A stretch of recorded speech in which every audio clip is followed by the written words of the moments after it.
Isang mapagpalayang araw po sa inyong lahat, mga kaibigan. Ito po ang Kawal ng Demokrasya, Kawal D. Carbonell. Alam po ninyo, ang pag-uusapan po natin ay napakahalaga sapagkat dito po sa impeachment ni Sara Duterte, ang nakataya po dito ay ang ating mga representante, yung pong ating tinig sa Kongreso. Na pag naririnig po natin ang mga matitinong tao pa rin nila Congressman Rufus Rodriguez, na aking pong personal na kaibigan, dating educator, dean ng law ng San Sebastian College, at pinagtatanggol niya si Sara Duterte. Abay, nakikita ko kung gano'n na talaga kasira ang ginawa ng mga Duterte sa ating lahi at kultura. Naging masyado na pong wala nang pakialam sa tama at mali ang ating pong lahi, ang ating Pilipino. Akalain po ninyo, pinagtatanggol ang mga Duterte. Ang usapin dito ay yan pong corruption at sinasabi niya, etong kanya pagtatanggol. Magaling na abogado sana ito. Ang sabi niya, ang kasalanan ni Sara Duterte bilang Secretary of Education, doon siya nakalustay ng mga confidential funds. Hindi naman pwedeng i-impeach yan. Pwede lamang tanggalin. Ang impeachable officials ay Presidente, Vice President, mga commissioner ng COMELEC, mga Supreme Court Justices, so forth and so on. Para bang pinaghihiwalay niya ang pagkatao ni Sara Duterte bilang Vice President at pagkatao ni Sara Duterte bilang Secretary of Education. Ang sabi niya, pag ang kasalanan ay bilang Secretary of Education, hindi siya saklaw ng impeachment. Hindi ko na maintindihan to, naniniwala ako, matalino naman to. Pero bakit sila nagiging ugok?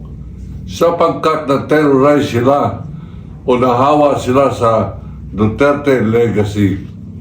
Ano ba ang Duterte legacy? Yung kababuyan, kawalangyaan ng Pilipino. Para po bang gusto ng Pilipino ordinaryo na identified sila kay Duterte sapagkat si Duterte sa harap ng Senado, sinabi niya kay Risa Ontiveros sa hearing, sabi niya, wala akong magagawa ma'am, talagang bastos ako kahit sinong kaharap ko, walang hiya ako. Tinatanggap natin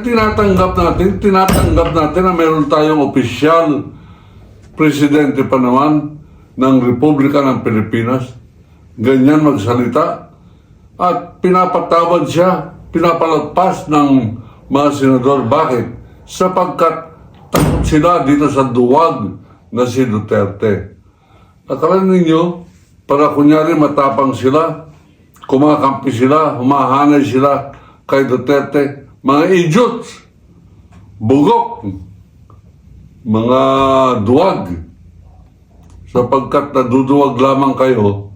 Abay, gusto na ninyo umihiram ng tapang ni Duterte. Si Duterte duwag. Kaya harapan ko po sinasabi yan. Pero mali yan. Paano magiging Pilipino dapat natin pagmalaki ang pagiging Pilipino natin kung pinagmamalaki natin kababuyan ng Pilipino, bugoy-bugoy, walang hiya, bastos. Akala ninyo isang congressman, tandaan ninyo ang pangalan nito, Congressman Bong Suntay. Abay, siguro masyado nitong iniidolo itong si baboy na Duterte, Rodrigo Digong Duwag Duterte. Abay, ginagaya niya. Kalain ninyo sa hearing, ang chairperson pa naman babae, si Luistro, yung katabi niya, Congresswoman Zamora. At saka ngayon, month of women. Kabuanan ng mga babae na dapat sila ay dinadakila natin kinikilala natin, pareho ng pagkilala ko sa kadakilaan ng mga Pilipina sa katauhan nila Risa Hontiveros, Laila de Lima, Heidi Mendoza, yan si Maria Reza, mga babae, mga matitino.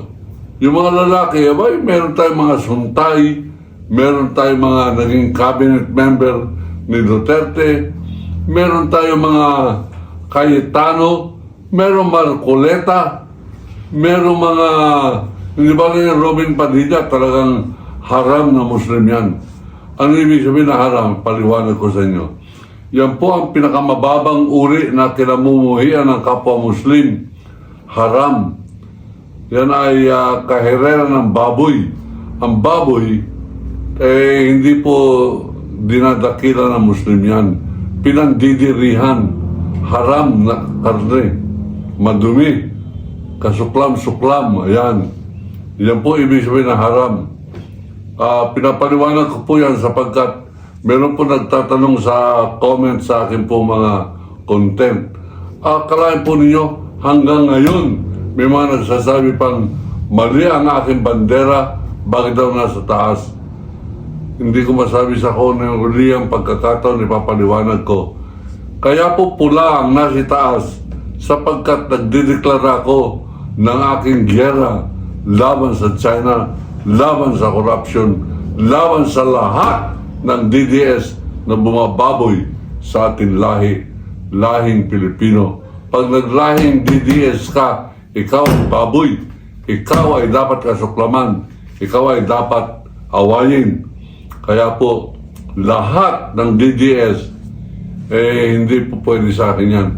Ang po ninyo itong Congressman Suntay, nagsalita sa hearing televised. Ano po sinabi niya? Nandun daw siya sa isang hotel. Pinangalanan ng hotel. Nakita niya isang artista. Pinangalanan niya artista. Ang pangalan ng artista, Ann Cortez. Napakaganda raw ni Ann Cortez. At nung nakita niya raw... Curtis. Ano sabi? Ang sinabi niya ay nag-init daw ang kanyang katawan, nag-init ang kanyang pagkatao at nag-imagine siya. Akalain ninyo, yan ang tinatawag na virus of impunity na sinasabi na aking kaibigan si Christian Esguerra. Yung bang parang nagkahawa na sila ng kawalan ng hiya. Congressman Suntay ng Quezon City, Bong Suntay. Mayaman po yan, may-ari yan ng 1,600 taxis. At yan po ang pinakamalaking taxi unit sa buong Metro Manila. Yang Suntay Taxi. Abay, congressman po yan. Ibig sabihin, nag-vote buying yan. Ayan, nilalahat ko na yan. Wala akong ebidensya. Ang ebidensya ko ay ang kanyang pagkatao, pagkababoy, nung akin po napakinggan kahapon yan. Sabihin niyang nandun siya sa hotel, nakita niya si Ann Curtis, at siya ay nag-imagine ng kung ano-ano. Month of the Woman. Abay, binababoy mo kababaihan. Duwag itong tabatsoy na ito pag nakita ko ito sa pukabutin ito eh. Congressman Suntay, pinag-sesweldo natin yan ng napakalaki bilang congressman. Sinasaluduhan, nakalagay pa sa calling card, Honorable Congressman. Kagalang-galang. Paano naging kagalang-galang ang kabastos-bastusan na kala mo'y ay hindi ko akala yan kundi totoong DDS yan. Duterte diehard supporter. Hindi naman mukhang killer yan at mukhang duwag nga. Abay, kabastos. Bakit ba nila dinadakila? Ano bang Duterte legacy? Magkaintindihan po tayo. Kabastusan, palamura sa Diyos, palamura kila Obama, palamura ng Ambassador ng Amerika, Ambassador Presidente ng Canada, o Diyos ng mga Katoliko, Hesus Kristo, minumura. Yan ba ang Duterte legacy? At yan ang pinagtatanggol ninyo, ibalik si Tatay Digong. Abay, sobra-sobra ng pagkamali-mali po natin yan. Kaya nga po, hindi po tayo naniniwala na dapat yan ay bigyan pa ng konti man lamang paggalang. Hindi yan Tatay Digong. Tama si Percy Lapid. Digong nyo, demonyo. Yan dapat ang tawag po yan. At sa mga Muslim na ganyang kabastos, haram po yan. Yung mga Muslim na pareho ni Robin Padilla at mga Muslim na dinadakila si Robin Padilla, pare-pareho pong haram yan. Kaya po ako tumiwalag. I refuse to become a defender of Islam. Kung ibig sabihin ng Islam ay kababuyan, kung ibig sabihin ng Islam ay karuwagan, kung ibig sabihin ng Islam ay pagiging adik, pagiging duwag, at pagiging kakampi ng kasamaan sa ating bansa, ayoko na. Ayoko maging Muslim. Ang Allah ay pangalan po ng Diyos sa wikang Arabo. Sa Tagalog at sa Kastila, ang tawag po dyan ay Diyos. Sa English, God. Sa kultura ng Pilipino, Bathala. Ako po ay alagad ni Bathala. Balik Bathala po ako. Hindi na ako balik Islam. Pinandidirihan ko lahat ng Muslim na bastos, lahat ng Muslim na duwag, lahat ng Muslim na sa babae nagagalit, minumura, pinapagalitan ang babae. Ayan po, ayaw ko sa lahat. Alam po ninyo, yung mga Muslim, ang liit ng tingin sa babae, mali po yan. Hindi po ako pumapayag dyan. I'm sorry, but I offer no apologies. Hindi ako pumapayag dyan. I am above the ordinary Muslim. Mababa ang tingin ko riyan sa mga Muslim na ang tingin sa kababaihan ay second-class citizen. Ultimo sa moske, sa likod ang lahat ng babae. At alam ba ninyo na nandyan sa hadith, yung hadith ay kautusan ni Muhammad na pagka naglalakad, mag-asawa, babae at lalaki, abay, dapat one step behind ang babae. Bakit? Second-class citizen ang babae sa kamusliman. Bakit ako papayag dyan? Bakit ako hihirera dyan? Yan po ay hindi ko kayang depensahan at ayaw kong depensahan ang Islam. And I am appalled by the culture of violence, the culture of impunity, and the lack of nationalism among the Filipino Muslims. Kung nationalist kayo, mahal niyo ang bansa, bakit kayo mga idiot kayo kumakampi kay Duterte? Lahat ng kumakampi kay Duterte ay mga idiot.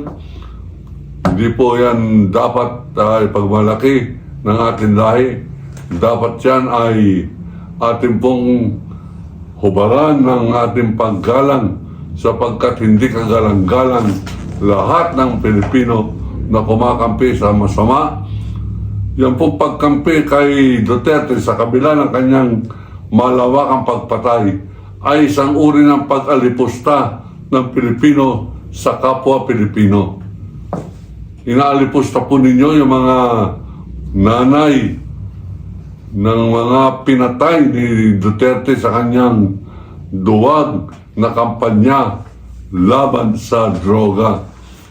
Sabihin ninyo, pinagtatanggol ko mga adik. Hindi ko pinagtatanggol ang adik. Ating gustong parusahan, gusto nating awayin ang pumapatay ng mga Pilipino na walang kalaban-laban. Yan ay hindi lamang uri ng karuwagan, yan ay uri ng katraiduran. Yan po ay ating pong panindigan, yan po ang ating pong ang ating pong lalabanan, yung kasamaan na yan. Ako po si Waldy Carbonell, nagsasabing iniibig ko ang Pilipinas.